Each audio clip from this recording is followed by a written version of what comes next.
Bom dia a todos vocês, espero que estejam bem. Hoje a aula vai ser de forma assíncrona, postada no YouTube, dentro do horário da aula de vocês, pois eu me encontro febril ainda, derivada da vacinação de Covid para os profissionais da UFOP que aconteceu ontem. Qual que é o deflúvio subterrâneo calculado? Então, o deflúvio subterrâneo calculado é 204,507 vezes 10 a 6 metros cúbicos por ano. E aí, voltando no exercício, a gente tem outras informações aqui que vão nos ajudar a responder as próximas questões. Eu considero que a minha bacia de estudo tem 2.100 km² de área de drenagem, né, da bacia hidrográfica, uma precipitação média anual de 1.000 milímetros por ano, então toda essa bacia choveu nela ao longo do ano 1.000 milímetros, e uma infiltração eficaz, né, que a infiltração é aquela que realmente conseguiu infiltrar e atingir o fluxo subterrâneo de 10%. Então, com esses dados, eu tenho que considerar o quê? Reserva renovável? Qual que é a reserva renovável em metros cúbicos por ano? Qual que é a recarga média anual? Qual que é o coeficiente de esgotamento, que é o alfa? Qual que é a capacidade de armazenamento V do aquífero? Tem a fórmulazinha para calcular aí. E qual que é o deflúvio subterrâneo específico? Esse deflúvio subterrâneo específico é pegar a vazão, transformá-la em litros por segundo e dividir pela área, quilômetros quadrados. Então, é assim que a gente calcula qualquer coisa de cálculo específico. Ela é litros por segundo por área. Litros por segundo por unidade de medida, depende, se for de poços, se for de área. É isso que é cálculos específicos. Então, para o deflúvio subterrâneo, transforma a vazão em metros cúbicos para litros por segundo e divido pela área, né, de drenagem. E a gente entra aqui. Temos os dados daqui para cálculo da reserva renovável em metros cúbicos por ano para a bacia considerada. Qual que seria? Considerando a área de drenagem, precipitação anual e infiltração eficaz.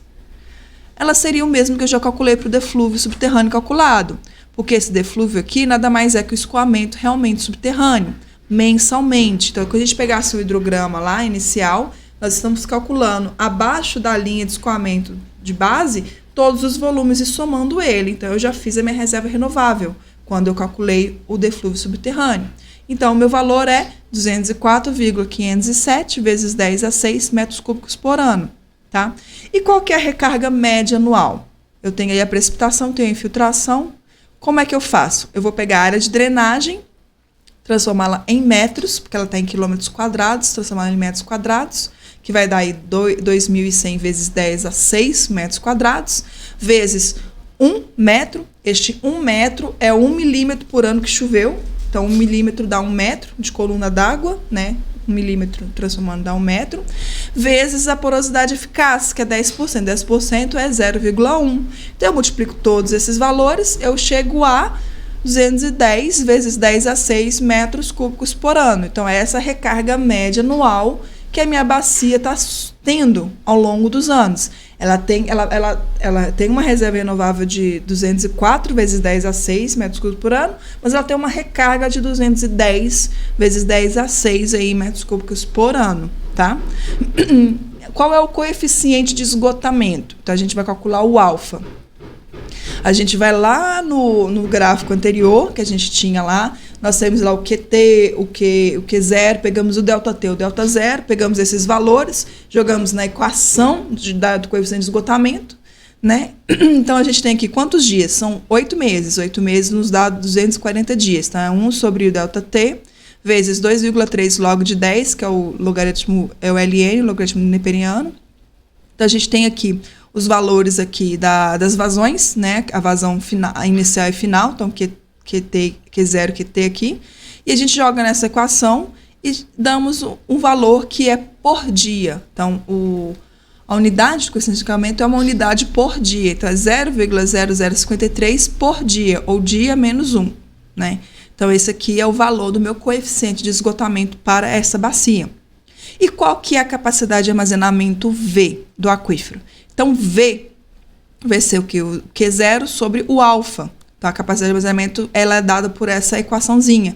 O Vzão ele é igual à vazão inicial sobre o coeficiente de esgotamento. Então, a gente faz esses cálculos. Então, a capacidade de armazenamento V, que é o volumezão, que a gente pode chamar assim, vai ser de 147 vezes 10 a 6 metros cúbicos. Então, vocês podem observar para os valores que a gente já obteve. Reserva renovável, 204 vezes 10 a 6 metros cúbicos por ano. A recarga anual é um pouco maior, de 210 vezes 10 a 6 metros cúbicos por ano. E a gente tem uma capacidade de armazenamento no aquífero de 147 vezes 10 a 6 metros cúbicos. Se vocês forem comparar, a conta não fecha. A reserva renovável é menor do que a recarga e o armazenamento é menor do que a reserva renovável.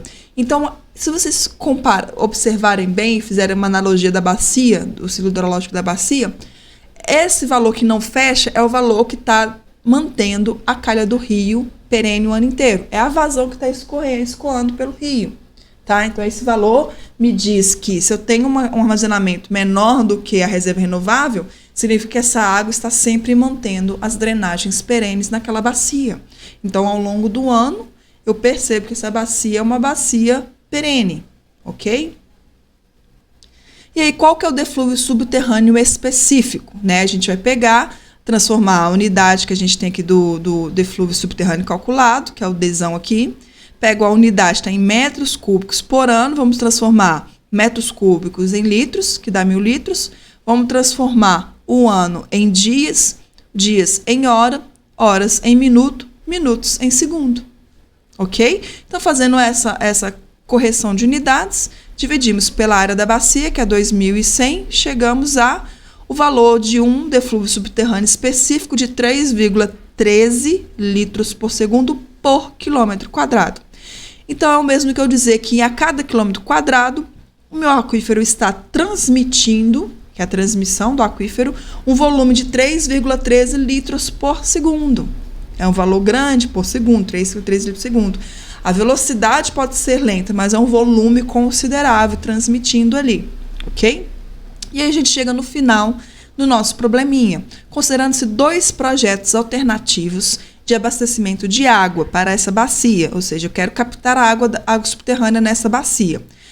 Eu tenho que responder se o meu projeto com uma demanda de 0,5 vezes 10 a 8 metros cúbicos por ano, eu teria superávit de água, e um projeto com demanda de 3,010 a 8 metros cúbicos por ano, eu teria déficit.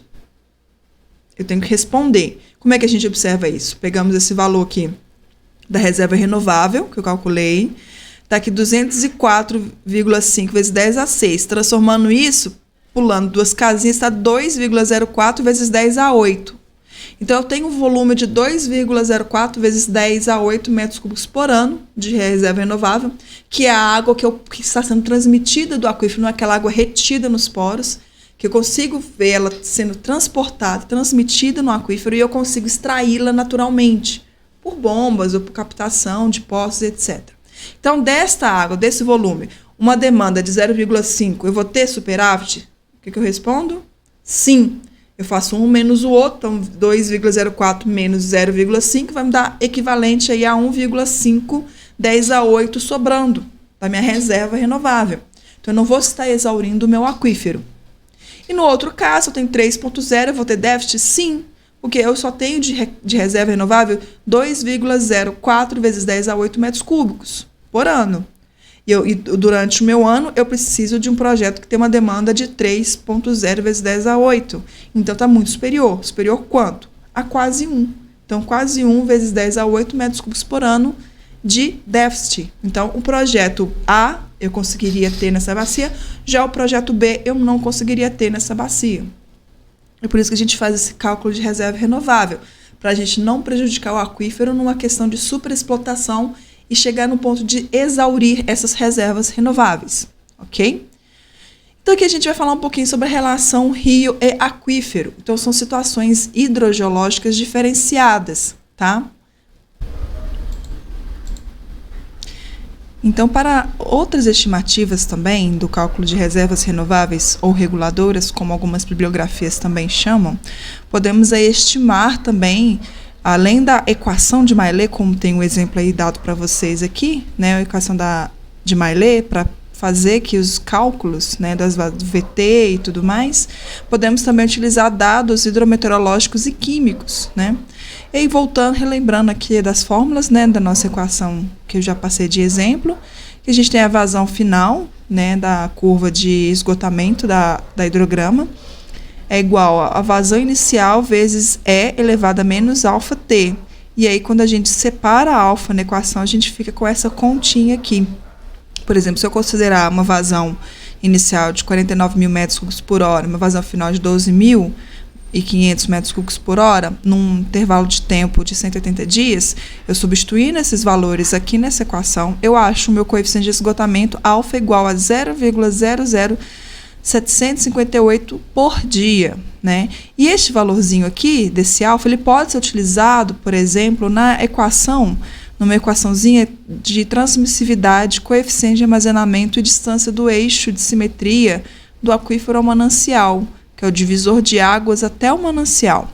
Então, por exemplo, eu pego essa equação aqui de alfa, que é o coeficiente de esgotamento, ele vai ser igual a π elevado ao quadrado, vezes a transmissividade hidráulica do meio, então, se vocês tiverem valores médios, você pode utilizar aqui, sobre 4 vezes o coeficiente de armazenamento ou porosidade eficaz do aquífero, como vocês viram lá no aquífero livre, um equivalente ao outro, vezes aí essa distância do eixo de simetria ao quadrado.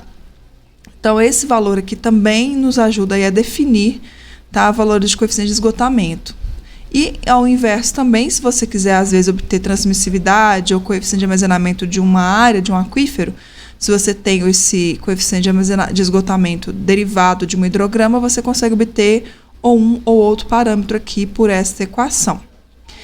O deflúvio subterrâneo específico, eu mostrei para vocês, nada mais é que a transformação da vazão em litros por segundo dividido pela área em quilômetros quadrados da bacia. E a capacidade de armazenamento Vzão, que seria o volume todo que está armazenado ali naquele aquífero, em metros cúbicos, é a vazão inicial sobre o coeficiente de esgotamento. Então, relembrando essas equações que a gente já viu do exercício anterior, como a gente calcula, então, agora com outras metodologias, essa reserva renovável reguladora? Por exemplo, a gente pode calcular através da variação de nível piezométrico, que são níveis do aquífero em postos de observação de piezômetros, né? E aí, com a definição aí de Bogomolov e de Plotnikov, de 56, a gente pode falar que a reserva renovável reguladora é o volume da água que corresponde à variação das reservas dentro de um ano hidrológico, constituindo o volume de água disponível de um sistema aquífero com descarga natural, né? Então, para uma unidade específica A, e coeficiente de armazenamento S, a variação de volume da reserva V, o nível piezométrico médio Hzinho, e a vazão de Qzão, obtém-se daqui da derivada, no sistema que a gente faz a integração toda, a gente chega a esta equaçãozinha aqui embaixo, ó, que a gente tem aqui o somatório, né, dos volumes, né, que a gente tem aqui para multiaquíferos, e aqui a gente tem o sistema aqui do volume, né, de um aquífero só. Então, temos essas duas equações aqui. Vai ser a integração desses volumes de vazão por tempo ao longo do ano, né? Então, se a gente considera que essa superfície A, né, o armazenamento S, multiplica por a variação das cargas piezométricas do aquífero, que está aqui ΔH e ΔT, vai me dar o valor de reserva renovável da bacia, para o aquífero da bacia. Então, essa equação que a gente viu anteriormente é equivalente a essa daqui. Vou mostrar de novo, porque acho que o meu mouse não está aparecendo para vocês. Essa equação, que é derivada do hidrograma, pode ser calculada com a variação aqui de cargas hidráulicas ao longo de um ano na bacia também. Tá? Aqui embaixo mostra também a questão do decréscimo, né, da lei exponencial, porque esse sinal negativo na equação de Maillet, porque a curva do meu hidrograma está em decaimento, as vazões estão diminuindo, tanto que Q0 vai ser sempre maior do que QT no final daquele tempo da curva de esgotamento. Outra estimativa também para cálculo de reserva renovável de uma bacia é a infiltração eficaz, que ela é a partir de dados ou hidrometeorológicos ou químicos, ou os dois juntos. Por quê? Porque as chuvas contêm uma quantidade de minerais dissolvidos. A água subterrânea tem outra quantidade. A relação de um sobre o outro me dá o quê? A taxa de recarga dessa chuva que precipitou sobre a bacia e chegou no aquífero. A gente tem a noção de que a chuva tem concentrações muito mais diluídas do que os aquíferos. Então, essas relações a gente consegue obter porcentagens de infiltração dessas taxas de recarga. Então, a exemplo das equações aqui, o IH, que é a infiltração eficaz em porcentagem, ela vai ser a vazão de base anual sobre a precipitação pluviométrica anual vezes 100. Então, aqui a gente tem uma taxa de infiltração eficaz. Aqui embaixo a gente tem a equação com base em cálculos de cloreto, né? Então, a gente tem aqui a infiltração eficaz com base no balanço de cloretos, que são elementos químicos presentes tanto nas chuvas quanto na água subterrânea. A questão de ser a precipitação, que é o pesão, vezes a concentração, né, média de cloretos na chuva, que é o CPzinho, menos o escoamento superficial em milímetros da bacia, vezes a concentração média de cloretos do escoamento superficial considerado, dividido aqui pela concentração média de cloretos da água subterrânea, que afeta a área considerada. Então, a gente tem aqui que calcular a concentração de cloretos na chuva, a concentração de cloretos do runoff, que é aquele escoamento superficial durante a chuva, e a concentração de cloretos da água subterrânea aqui.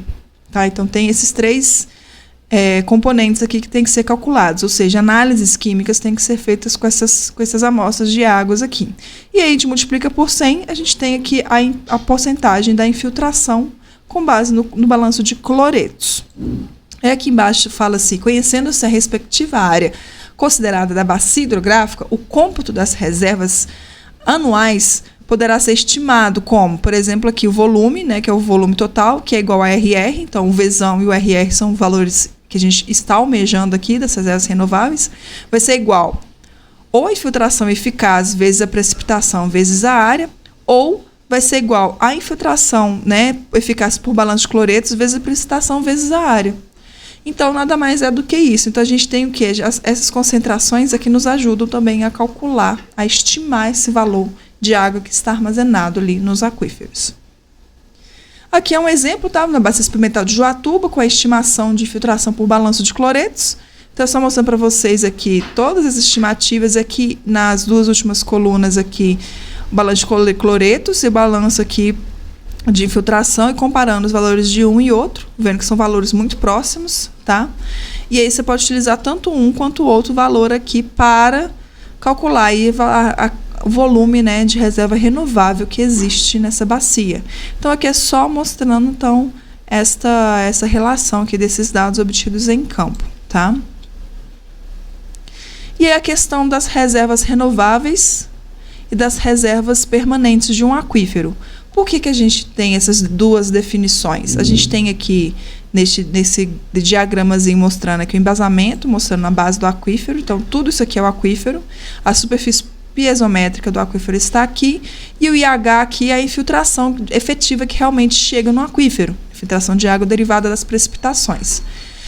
O somatório de toda essa coluna de água do ambiente saturado, a gente chama de reservas totais. Então, se vocês voltam na aula passada, a gente sabe que a gente tem a porosidade total e a porosidade eficaz. Então, quando a gente fala de reservas, a gente também está falando dessas capacidades de transmissão dessas águas, as que ficam presas nos poros, e a que por gravidade de descarga natural, neste caso, pode ser extraída. Então, esse último caso significa que nós estamos tratando das reservas renováveis ou reguladoras, aquelas que são recursos explotáveis nessa bacia. Aquelas águas que ficam presas nos poros, a gente não consegue extrair de forma natural, a gente chama de reserva permanente, tá? É aquela que mantém o aquífero existindo, que fica ali mantendo os poros abertos. Se por um acaso a gente explota e bombeia toda essa coluna de água do aquífero até atingir a reserva permanente, a gente pode provocar aí um exaurimento quase permanente do aquífero. A gente pode promover compactações de poros, de fraturas, de fissuras. Podemos secar aquíferos e aí a gente vai entrar num processo de superexplotação, que é o que a gente não deseja quando a gente está falando de gestão de recursos hídricos, tá? E aqui mostrando novamente para vocês a estimativa, né, das reservas renováveis com variação sazonal. A gente tem aqui o DH, que é a variação da piezométrica ao longo dos anos. Então, na época de cheias, o aquífero ele ascende, na época de seca da bacia, o aquífero descende. Então, essa variação anual, nós pegamos esse DH, Esse DH aí é a reserva reguladora. Abaixo aí desse H, que é o nível mínimo médio, a gente tem as reservas permanentes do aquífero. A gente não tem o fluxo de base que mantém um rio perene. Então, se vocês imaginarem que o rio é um aquífero, o que mantém um aquífero existindo? É essa reserva permanente. E a gente tem essas oscilações de armazenamento para mais e para menos. Então, esse ΔH, esse DH de oscilação, é o que a gente pode extrair do aquífero. Se a gente ultrapassa esse volume, nós estamos atingindo aí as reservas permanentes, chegando aí a uma capacidade de depleção do aquífero, de diminuição da sua transmissividade, dos seus volumes quase permanentemente, ok? E aqui está mais ou menos o cálculo das reservas renováveis a partir dessa variação. Então, a gente tem essa variação ΔH, se ela é monitorada em campo, a gente consegue calcular usando ΔH vezes a área da precipitação da bacia, vezes a porosidade eficaz que existe aqui nesse material poroso do aquífero. Então, é bem simples de calcular também. Aqui a gente tem a gestão das águas, né, e sustentabilidade ambiental, quando a gente está exemplificando essa questão de exploração de reservas permanentes. Acontecem que essa reserva permanente, ela não é uma água de fluxo natural, ela só pode ser extraída artificialmente, por exemplo, um bombeamento mais intenso, perfuração de drenos horizontais para poder fazer drenagem dessas águas, nesses poros, e a gente não consegue drenar naturalmente, tem que ter uma bomba mesmo nos drenos horizontais para drenar essa água desse ambiente saturado. É aquela água que está, né, grudada ali nos poros pela tensão capilar da própria molécula de água. Então, fica ali, mantendo essa reserva permanente.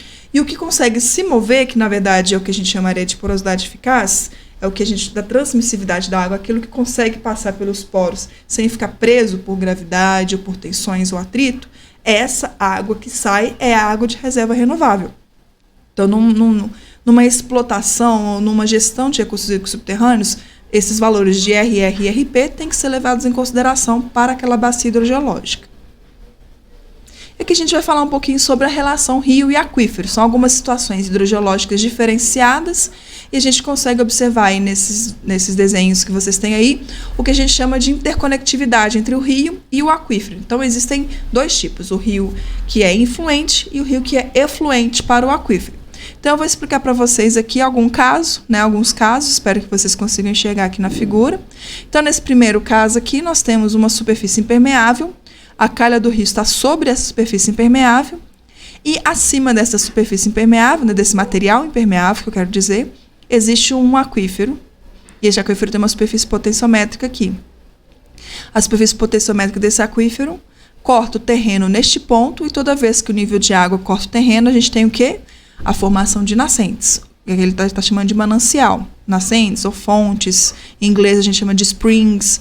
Então, a gente tem esse manancial aqui. Então, a nascente está desconecta da base do aquífero. Então, aqui a gente chama de sem conexão hidráulica.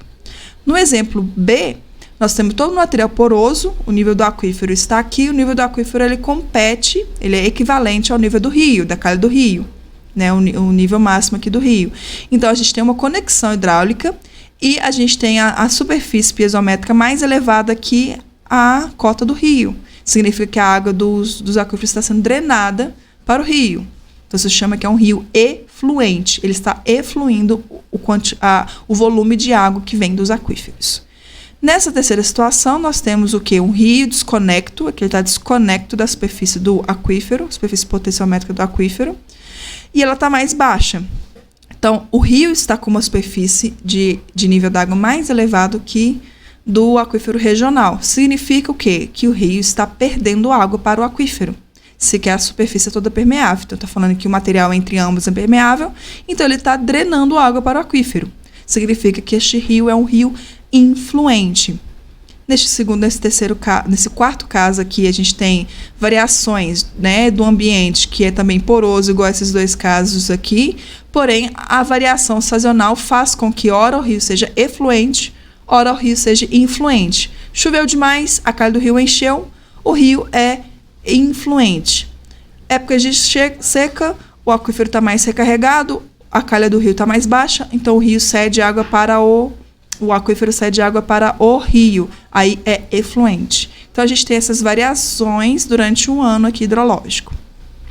Nós temos a situação aqui de aquíferos confinados, então camadas impermeáveis aqui em cima, aqui embaixo, a camada de aquífero aqui arenosa aqui, e uma região que tem uma depressão onde o aquífero encontra a base do rio, da calha do rio, e neste ponto aqui o aquífero alimenta o rio, tá? Por conta dessa confinamento aqui que existe aqui. E a superfície potenciométrica deste aquífero confinado está aqui em cima, aqui, ó, como vocês podem observar. Tá? Então, aqui a gente tem o quê? Uma condição efluente por confinamento. Aqui a gente tem também um rio alimentado por um aquífero, e esse aquífero também está confinado, e existe uma falha na base desse rio, da drenagem desse rio. A superfície potenciométrica deste aquífero confinado está aqui em cima.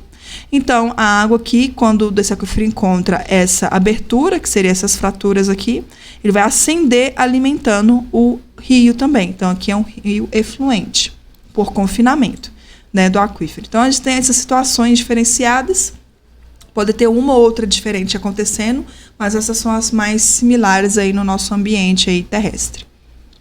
Aqui também são algumas estimativas de cálculo de reserva renovável, também com base nessas questões de influência e efluência de rio e aquífero, tá? Não vou entrar em detalhes, só estou mostrando para vocês esses gráficos que mostram aí a possibilidade do cálculo, né, das relações de um rio aqui, né, igual os desenhos que eu mostrei anteriormente.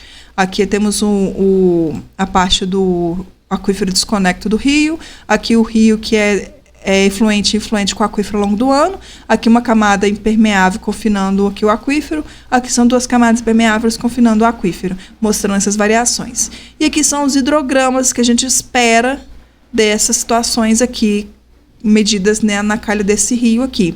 E a partir desses dados aqui a gente consegue ver o escoamento de base, e fazer o cálculo aí da reserva renovável total que poderia ter naquele ambiente ali hidrogeológico. Aqui focando também nesses desenhos da questão da influência e efluência dos rios. Então a gente tem esse caso aqui, que o rio aqui ele é influente, ele está cedendo água para o aquífero. Você vê que a porosidade do meio, tanto da calha do rio quanto do aquífero é a mesma, então tem uma interconectividade. Neste caso aqui, o lençol freático está mais elevado, então ele fornece água para o rio, então é influente. Neste caso aqui, ele é um efluente desconectado, porque a base do aquífero está muito mais baixa do que a base do rio, então a gente não tem um contato aqui, mas o rio está perdendo na sua base, de alguma forma, drenando, né, a água para baixo aqui para o aquífero, então ele está perdendo. E neste caso aqui, a gente tem uma camada impermeável. Às vezes acontece de ter um ambiente que chove e aí escorre a água superficialmente em certas calhas de rios. Provavelmente isso acontece muito em ambientes onde o rio ele é temporário, ele não é perene. Então, o rio temporário ele acontece com épocas de chuva intensa, depois ele seca porque ele não tem um contato com a base do aquífero aqui para poder manter a calha da drenagem saturada ao longo do ano, né, um rio perene. Então, a gente tem isso aí, essa intermitência dessas drenagens nesse ambiente aqui. Aqui a gente vai falar um pouquinho, então, de hidrodinâmica, né? A questão da hidrodinâmica, ela relaciona, igual eu falei no início da primeira parte dessa aula, esses controles geológicos no ambiente subterrâneo. Então, dentro dos controles geológicos, nós temos o litológico, que é a formação das camadas, o estrutural, dobramentos, falhamentos, zonas de cisalhamento, e o litoestratigráfico, né, essa composição da estratigrafia. Confinados, não confinados, também vão influenciar aí esse tipo de hidrodinâmica dos aquíferos. Então, vou começar a dar para você alguns exemplos, tá, de situações que são realmente mapeadas aí no mundo inteiro, dessa hidrodinâmica correlacionada com esses controles geológicos. Então, no exemplo que eu estou dando aí para vocês, nós temos um sistema aquífero poroso ou granular, cujo controle ele se dá controle geológico estrutural e litoestratigráfico. Por que estrutural? Porque vocês podem observar aí no desenho que é um sinclinal. Então, são camadas aí, né, curvadas de acordo com algum tectonismo, alguma bacia de subsidência que formou esse sinclinal suave aí, com camadas, e aí eu tenho o controle litoestratigráfico, com camadas de folheiros, arenitos e folheiros. Então, os arenitos, folheiros foram dobrados, formando essa bacia sedimentar, no qual eu tenho uma camada porosa no meio e camadas impermeáveis em cima e embaixo. E aí eu tenho um aquífero confinado. Esse tipo de situação é muito observado no nosso aquífero Guarani, neste caso aí em uma outra região, e vocês conseguem ver então aqui a superfície potenciométrica, né, que é essa superfície tracejada aqui, né, horizontal. Nós temos aqui também poços artesianos perfurando aqui, mostrando esse artesianismo aqui da água captada deste aquífero de arenito aqui, ó, Sandstone Aquifer. Então, esse aqui é um tipo de controle geoestrutural e litoestratigráfico. E as áreas de recarga são essas áreas abertas aqui, ó, em contato com a atmosfera deste aquífero aqui. Então, recarrega aqui e recarrega aqui, ok? Aqui nós temos um exemplo do polder, que é o estilo de aquífero que existe na Holanda.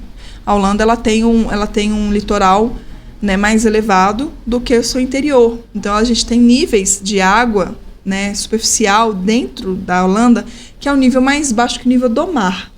Então, existe ali um divisor de águas, que não é que toda a água vai para o oceano, no caso da Holanda. Uma parte da água volta para o interior do país e uma parte vai de encontro à linha costeira, por conta desses desníveis de água que existe. E a gente tem ali entre a linha costeira e o interior da Holanda uma elevação de terreno, e ali é a área de recarga. Então, vocês podem observar aí no desenho aí em cima, que tem essa zona de recarga. A água doce, ela faz essa região, esse bulbo de água doce. Essa água doce, ela, por gravidade, vai drenando para as partes mais baixas. Então, para o polder, que é a região do aquífero interno da Holanda, e a região do Mar do Norte. E aí a gente tem essa drenagem aí do aquífero. Vocês podem observar aqui também, né, esse aqui é um desenho mais recente, mostrando lá a região também da Holanda. Então, a gente tem que o nível do mar está aqui. Se vocês observam o nível do mar e fazem um tracejado aqui, ele está muito superior aqui ao nível do aquífero. Então, o aquífero está aqui embaixo. Então, existe aqui uma mistura de águas, né? A água salgada do mar, ela tem uma intrusão salina muito maior para essa região para cá, né? E a água doce, que são águas, né, fresh water, que é a água doce, que vem das recargas, das precipitações, das chuvas, vem nas dunas, aqui nas costas, essa elevação de terreno, ela infiltra aqui e ela vai recarregando para esse lado e ela tende também a vir para o oceano aqui, ok? Então, o que acontece muito aqui na região da Holanda é essa intrusão salina, porque como tem cidades aqui muito povoadas, elas têm uma captação de água subterrânea muito intensa, o bombeamento faz com que essas linhas potenciométricas vá em direção ao interior do país, né, puxando água salgada aqui, que está mais elevada. Já tem um facilitador da gravidade e ainda tem o facilitador do bombeamento, que está puxando aqui, aumentando a salinização desse aquífero aqui na região. Essa é uma problemática que eles enfrentam lá. E aí, essa situação que acontece lá. Esses postos são instalados aqui, forçando as linhas potenciométricas a irem na direção aqui da região da água doce, salinizando essa região que era para estar contendo água doce. Vocês podem ver aqui a intrusão salina que acontecendo. Eu vou fazer uma aula para vocês gravadas explicando só esses aquíferos costeiros, como funciona, quais são as fórmulas que a gente calcula, essas cunhas salinas, né, essa superfície de interação, água doce do continente com água salgada dos oceanos. E eu vou mostrar para vocês numa aulinha mais curtinha estes exemplos aí. Aqui a gente tem um aquífero granular, que temos um aquífero regional, com um lençol freático regional, que é o aquífero principal, e nós temos um aquífero suspenso, também poroso, granular, livre, mas ele é suspenso. E neste aquífero suspenso, a gente observa o quê? Formação de nascentes, que estão desconectadas da água do aquífero regional. Então, a gente espera que essas águas que estão aqui tenham uma qualidade química diferente dessa água aqui, porque está desconectado, não existe mistura de águas, e a qualidade dessa nascente vai ser diferente da qualidade desse rio aqui, por exemplo. Então, aqui também é um exemplo que é um controle que a gente sabe que é litoestrutural, né, litoestratigráfico, perdão, por conta dessas camadas impermeáveis que existem aqui separando estes dois ambientes aquíferos.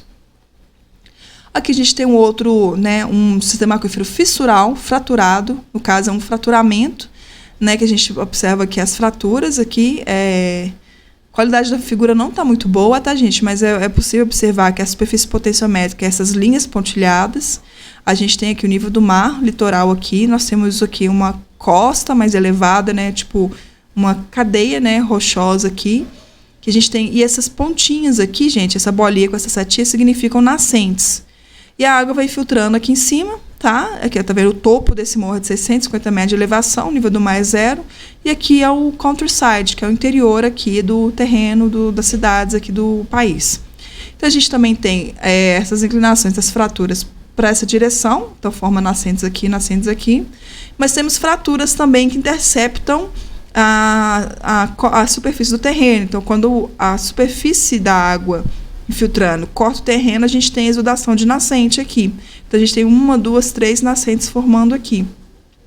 E aí, a saturação do ambiente subterrâneo, dando essa linha, né, esse lençol freático, essa linha piezométrica aqui do aquífero, mostra que o aquífero está saturado aqui embaixo, tá? Então, a gente também aqui do lado de cá também tem um litoral, costa marinha aqui, costa marinha aqui. Aqui temos aqui as zonas de interferência aqui das intrusões salinas, né? Que é as zonas que tem a mistura de águas doce do continente e salgada do ambiente marinho aqui, tá? Este aqui é um outro exemplo também, que a gente também tem um ambiente fraturado. A gente tem que são rochas basálticas, tem fraturas. Essas fraturas acabam saturando em água e as nascentes acabam acontecendo aqui, onde a gente tem aqui o nível, né, freático cortando a superfície do terreno. O terreno está aqui, é uma montanha, e aqui tem 3 nascentes aqui, e as próximas nascentes vão acontecer aqui embaixo. E isso também é um controle aí litológico, né, que a gente tem aí de acordo com o material, que a gente tem basaltos, né, a gente tem conglomerados, basaltos de novo, então a gente tem aqui uma variação litoestratigráfica que está acabando controlando todo esse nível de água aqui subterrânea aqui. Então, de novo, quando a gente vê esse símbolozinho aqui, ó, que vocês estão vendo aqui no canto, significa que aqui é um manancial, ou uma fonte, ou uma nascente, tá bom? Aquífero fissurado do tipo Inselbergs, né? Então, a gente tem Inselbergs, são aqueles monstros testemunhos em ambientes semiáridos, ambientes que tiveram uma erosão eólica muito grande por conta dos climas ao longo dos anos, interior da Austrália, nosso interior aqui brasileiro. Então, esses Inselbergs, eles acabam sendo, né, material fraturado, fissurado, chove, recarrega nos seus topos planos, a água vai filtrando e as fraturas vão cruzando com o terreno, vão tendo nascentes de um lado, nascentes do outro, formando ali um aquífero, um bulbo de aquífero doce, de água doce ali no meio ali, tá? Então, vocês conseguem observar aqui, zona de filtração aqui, aqui tem evaporação nessas planícies aqui devido ao clima semiárido, tá? Aqui nós temos controle geológico estrutural, né, aquífero livre e aquífero confinado. Então, esses desenhos são mais bonitinhos, estão em inglês, porque eu ainda não tive tempo de editar essas legendas aqui para vocês, mas eu vou traduzindo, não é tão difícil. Então, aqui é um ambiente fraturado, a água vai infiltrar por recarga nessas fraturas aqui, até saturar, fazendo um ambiente saturado. E esse ambiente saturado pode encontrar com a superfície do terreno ou encontrar com outros materiais. Por exemplo, aqui a gente tem argila e silt, areias e conglomerados, cascalhos. E essa água vai ascender e vamos ter fontes aqui, ó. Aqui está dando um exemplo, por exemplo, de um ambiente fraturado que vai até uma zona de cisalhamento aqui embaixo, numa rocha impermeável. Então, uma rocha fraturada, uma rocha não fraturada e material poroso, que sedimentos de calha de rio. Aqui está mostrando, por exemplo, um fluxo de águas frias e águas quentes, aquecidas por esse grau geotérmico. Então, o que a gente consegue observar? Essas águas que recarregam aqui, elas já saem aqui rapidamente. Então, elas não têm tempo de pegar um grau geotérmico para aquecer. Vocês lembram do grau geotérmico de geologia geral? Então, o grau geotérmico é quantos metros tem que aprofundar em subsuperfície para aumentar 1 grau Celsius na medida que eu estou indo em direção ao centro da Terra. Então, isso também ajuda a aquecer essas águas aí aquecidas que nós conhecemos como fontes termais. E nesse mesmo ambiente, a gente tem fontes termais. É só você seguir as setinhas. Aqui a gente já tem um ambiente que a água percola uma profundidade maior, mas ela acende aqui nesse meio. Então, ela é uma água mais ou menos quente. Então, warm spring. E a gente tem essas setinhas aqui mais profundas, que vão pegando aqui, chegam nessa zona de cisalhamento, pega todo esse grau geotérmico dessa, né, espessura aqui em profundidade, e ela acende aqui, e neste ponto aqui eu tenho uma água quente, uma zona de nascentes termais, tá?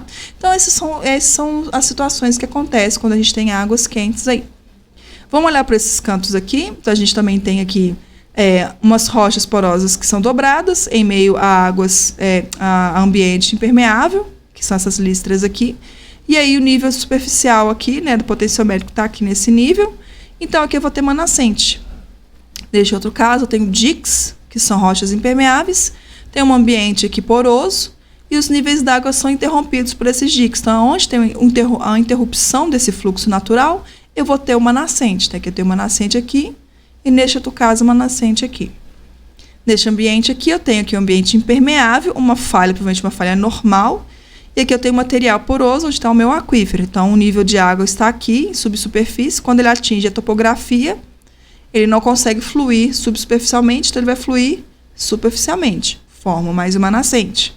Neste caso aqui eu também tenho o mesmo ambiente, né, de falhamento, porém confinado, a camada aquífera está confinada.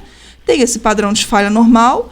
Então a água está aqui, ela vai ascender e formar uma nascente aqui, por conta do potencial hidráulico aqui, que existe aqui neste ponto aqui.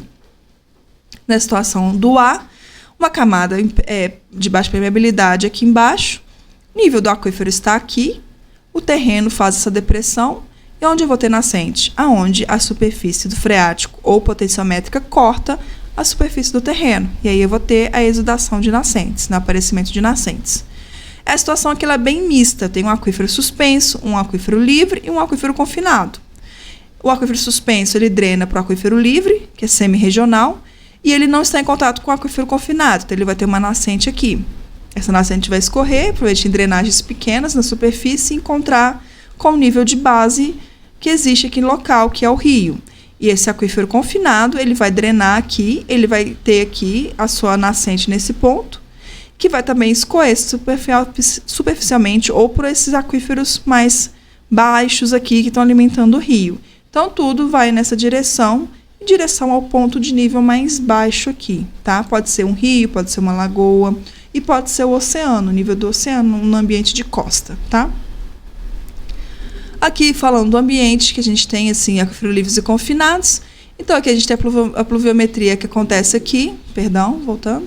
A pluviometria que acontece aqui, a recarga se dá nesse aquífero poroso aqui, né? Nesse ponto que está aberta. A água vai infiltrar e aqui ele vai ficando confinado, com profundidade, tá? Por conta desse material impermeável aqui e aqui. Então, a zona de recarga está aqui, o nível da água está aqui. E aqui já está confinado. Se eu perfurasse um poço aqui, o nível daqui ia ascender até atingir este nível de base de recarga aqui, ó. Ele ia ascender para cá, ok? Aqui no caso de um ambiente sublitorâneo, né, por exemplo, a região de Barcelona, né, lá na Delta de Llobregat, é uma região que está na costa, né, ali no Mediterrâneo, e lá a gente tem camadas de areias, argilas, areias e o embasamento. E a gente tem um aquífero mais superficial, poroso, da onde se extraíam água, para a região de Barcelona.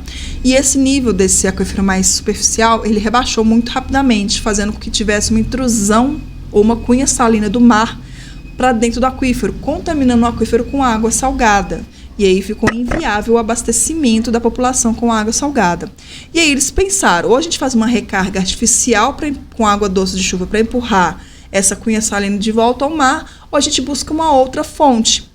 E aí eles foram fazendo prospecções aqui, né, tipo, mais de 1.000 metros de profundidade, descobriram que tinha uma camada de argila e depois tinha mais sedimentos aqui embaixo com uma água de melhor qualidade, ou seja, não contaminada por sal do mar. E eles começaram a aprofundar os poços, igual vocês podem ver aqui, e deixaram de captar água aqui desse aquífero superficial e começaram a captar água desse aquífero aqui mais profundo, onde a região de água de recarga desse aquífero profundo vem aqui do continente e não do mar. Então, não há possibilidade de contaminação por cunha salina aqui. E eles conseguiram resolver esse problema na região de Barcelona. Uma situação muito parecida aconteceu em Recife. O caso de Recife é um caso que depois eu abordo com vocês, por conta dessa contaminação de água salgada que veio do mar, adentrando o aquífero devido às grandes explotações de água subterrânea por poços. Né, aqui também é um outro exemplo também, que eu falei lá de Recife, na região de Olinda, na verdade, que também aconteceu a mesma coisa lá. A gente teve aí a adução pelas, né, as linhas, que vocês vão estudar ainda mais na próxima aula, essas linhas de potenciometria, que é da carga hidráulica da água, do nível da água em direção ali à região que está sendo bombeada, forçando essa água do mar para entrar no aquífero. Então, aí está mostrando uma situação que aconteceu lá, e isso acabou ali salinizando certas regiões ali da costa de Pernambuco. Isso foi na região lá dos anos 70. Até eles descobriram que tinham outros aquíferos mais protegidos que não iam ser contaminados com a água subterrânea. Né? Aí aqui a gente também tem esse ambiente de costa, né? Aqui é a cunha salina, que a gente tem a região de águas salgadas, né? Salobras, água do mar aqui. Aqui é essa região que é o encontro, né, da base da água salgada com a água doce. A cunha salina sempre tende a entrar mais para o continente do que o água doce entrar para o nível do mar, né, do nível poroso do mar. Por quê? Porque as águas salgadas são muito mais densas que as águas doces. Ela empurra por peso a água doce para dentro do continente. A gente tem essa formação de cunha salina para dentro do continente, tá? E aqui está determinando, por exemplo, de acordo com a hidrodinâmica, qual seria uma zona possível de explotação sem pegar água salgada. Então, ele definiu que é assim, essa zona aqui, limitada aqui, é uma zona explotável. Porque a partir deste ponto para cá, eu já estou bombeando água salgada, que é da cunha salina que vem do mar aqui, tá? E daqui para cá não tem aquífero. Por quê?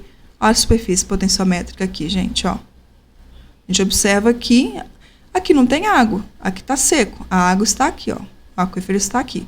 Então, essa zona aqui é a zona explotável nessa região litorânea, né? Se você bombear até muito mais do que isso, pode ser que force as linhas de fluxo da água salgada a infiltrar para cá e a contaminar essa região aqui também. Então, tem que ter um cuidado aí nas questões de vazões possíveis para serem explotadas aí nessa região. Aqui mostrando também a ocorrência de nascentes, de acordo com a hidrodinâmica, que é um controle aí fissural do aquífero, né? Também um controle estrutural, porque a gente também tem formação aí de foliação esferoidal, então a gente forma essas linhas aí descontínuas, né, de fissuras em formas mais ovalares, e aí a gente tem a precipitação aqui, ela entra aqui, ela vai filtrando, vai percorrendo aqui, até atingir a superfície do terreno, e aí tem o quê? Um manancial ou uma nascente. Aqui temos a ocorrência de nascente de aquífero fissural, por exemplo, as fissuras estão aqui, ou diáclases, precipitação acontecendo aqui em cima, a água infiltra por aqui, vai infiltrando, até achar uma região mais aqui, por exemplo, aqui é uma região de milonitos, uma região intensamente fraturada, a água vai ascender aqui, e aqui eu vou ter uma nascente aqui no meio do nada. E essa é uma situação que pode acontecer por diáclases e zonas milonitizadas para aquíferos. Outro tipo de ocorrência de nascente, no caso de ambientes cársticos, né, a gente tem aqui a descontinuidade por dutos cársticos, né, de dissolução. Então, a gente tem aqui as dolinas, a dissolução acontece, a precipitação entra por essas dolinas e satura um certo ΔH aqui. Então, essa espessura de aquífero saturado, quando tem variações climáticas de chuva mais intensas, essa água pode ascender, subir para um nível X, esse nível pode passar, no caso dessa situação, esse sifão que forma aqui, e aí extravasar para uma nascente. E aí, quando a precipitação diminui, épocas secas, esse nível de água abaixa, e a água não desce mais. E aí eu vou ter o quê? Uma nascente intermitente. Para ambientes cársticos isso é muito comum, tá? Ter essas nascentes intermitentes aqui. Aqui são outros exemplos também de ocorrência de nascentes por controle geológico e estrutural. Eu deixei para vocês darem uma olhadinha. Só vou mostrando que esse F ponto aqui são fontes ou nascentes, tá? Onde eu esperaria acontecer nascentes. Então, em todos os casos, acontece o quê? Eu preciso de um ambiente poroso, então os arenitos são aqui, e superfície do terreno para cortar nessa potenciometria, nesses níveis freáticos, e alguma camada impermeável também, para esse aquífero ficar descontínuo para ter formação de nascentes. Então, é o que acontece nesses 4 exemplos aqui, né? Então, vocês podem observar aí, não vou entrar em detalhe, que isso daqui pode cair num exercício ou numa prova para vocês também. Peço que vocês deem uma estudada aí com atenção. Que é um exemplo também de depósito de talos, né, na quebra do relevo. Então, a gente tem aquele talos, que é um deslizamento momentâneo, sedimentos ali não selecionados, depositam no pé desse talude e ficam ali compactando ali. E aí a água penetra ali e forma um aquífero bem perenezinho, vamos dizer assim, raso, né? E aí, logo na base desse talude a gente tem nascentes, tá? Então, a gente consegue ver que a água infiltra aqui, ela satura nessa potenciometria, ou nesse nível freático, e logo que ela corta o terreno novamente, ela tem uma nascente aqui, ok? Aqui é um outro caso de um aquífero suspenso, tem a formação impermeável aqui. Eu posso ter calhas de drenagem próximos aqui nesse ambiente permeável, mas as nascentes desse meu aquífero aqui superior, elas vão estar aqui nesses pontos aqui, ó. Então, toda vez que minha superfície potenciométrica, pela ação da gravidade, que são as cargas hidráulicas, atingem ou cortam a superfície do terreno, que é essa linha topográfica aqui, eu vou ter uma nascente. Então, as nascentes vão estar aqui e vão estar aqui, ok? Aqui é um outro caso também de aquífero suspenso, mostrando uma situação parecida, mas fraturas aqui de recarga através de basaltos. Recarrego aqui, saturo aqui, eu tenho um ambiente poroso e tenho um ambiente fraturado. Então, um aquífero misto aqui, nessa coluna de água aqui desse aquífero misto. E quando essa superfície freática atinge a superfície do terreno, eu vou ter aqui a formação de uma nascente aqui, ok? Considerando que daqui para baixo é tudo impermeável, então o fluxo de água não vem para baixo. Então, é neste ponto aqui que eu vou ter nascente. Não vai ser nem aqui, nem aqui, nem aqui. É aqui, ok? E aqui o controle geológico estrutural e geomorfológico. Por que o geomorfológico entra aí? Quando eu falei na última aula, o geomorfológico ele promove a erosão da superfície. Ela que promove as feições do terreno. Então, vales mais cavados, né? Eu tenho o sinclinal, esse sinclinal está todo cortadinho, retinho, por conta de uma superfície de erosão. E isso aí vai promovendo aí situações como essa que vocês enxergam aqui. A zona de recarga é aqui, do meu aquífero poroso, que é esse pontilhado.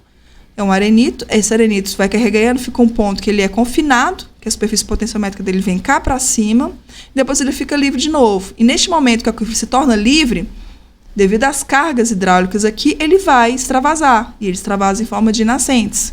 E aqui eu tenho minha nascente aqui. Por que a nascente está nesse exato ponto? Eu tenho um corte topográfico aqui, por erosão. Eu tenho uma formação estrutural de um sinclinal e anticlinal aqui. E eu tenho controle litológico também de ter camadas de argilas e margas e arenitos aqui no meio. Então, isso tudo aqui faz essa situação para que a nascente aconteça neste exato ponto aqui, ok? Aqui é outro sistema também por controle litológico estratigráfico estrutural. Vocês podem observar aqui na foto, não vou entrar em detalhe, mas ele é interrompido por uma região milonitizada, uma região de falha aqui, tá? Aqui um outro também ambiente, controle geológico estrutural e litológico, então ambiente de calcária aqui. Deixa eu só voltar rapidamente, que as nascentes estão neste ponto aqui, a superfície potenciométrica está aqui, temos falha aqui, impermeável, impermeável, que aqui pode ser o quê? Um fraturamento, uma rocha fraturada, ou um calcário, o que for, e isso quando a superfície potenciométrica ou piezométrica, quando atinge a cota do terreno, eu vou ter aqui o aparecimento das nascentes. E aqui é outro exemplo também, temos uma zona toda fraturada, a zona tipo um cástico, né? Um ambiente cástico, então a zona que está saturada, ela está até aqui, e aqui eu tenho meu nível de água, e aqui eu vou ter o aparecimento da nascente, tá? Então, é neste ponto aqui que vai ter nascente do ambiente cástico. Já nessa situação aqui, pode ser que essa nascente possa ser perene, ou ela possa ser intermitente, dependendo da oscilação desse nível d'água com o terreno, ok? Aqui mostrando também o ambiente, que a gente tem aqui uma superfície com uma nascente, vamos dizer assim, elevada, né? Uma nascente que está lá no alto, de repente você tem um ambiente rochoso, fraturado de rochas calcárias, e lá em cima tem uma nascente. Então, pode ser essa situação aqui, o ambiente mais poroso está aqui em cima, o ambiente não poroso está aqui embaixo. Eu tenho o corte do terreno aqui, o nível de base é esse rio ou essa lagoa aqui, e a minha nascente vai aparecer justo aqui, em contato da rocha impermeável com essas fraturas do ambiente cástico. E ela está aparecendo aqui, ok? Aqui mostrando também o controle, os tipos de recarga de aquíferos, né? Controle litológico e estratigráfico também são importantes, né, no controle das recargas de um aquífero, igual eu mostrei para vocês o caso do aquífero Guarani. Nós temos aí um ambiente que é totalmente confinado, mas temos duas porções oeste e leste do aquífero Guarani, que é afloramento da rocha da formação Botucatu. Então, é nestes pontos que eu tenho um controle estrutural que faz com que a recarga seja localizada somente nesses pontos. Exemplo dessa foto aqui também, nós temos um aquífero confinado, e são camadas inclinadas, não são dobras ainda, mas são camadas inclinadas. No trecho aqui, que a gente tem a recarga, a precipitação é aqui. O trecho aberto para a atmosfera é esse do aquífero, né, da rocha que está armazenando o aquífero, que são areias. O nível potenciométrico ele está aqui, né, esse ponto tracejado nesse nível aqui. Então, até aqui eu tenho um aquífero livre, a partir desse ponto para cá eu tenho um aquífero confinado, ok? Aqui um outro caso também de recarga artificial. Então, esse é um exemplo clássico, né, que aconteceu lá na região lá do norte da Europa. Eu tenho, assim, captações de água e a água não estava sendo suficiente para aquela extração. Então, o que eles fizeram? Eles fizeram calhas para que a água subisse mais alto no nível do aquífero, subisse mais rapidamente para que ficasse mais saturado, uma espessura maior. Então, eles vão promovendo, assim, canais para que quando a chuva vier, as recargas aqui fossem recargas mais intensas. Então, é de alguma forma abertura de calhas, vocês observam aqui e aqui, para que haja uma recarga deste aquífero mais intenso. Então, é um tipo de recarga artificial.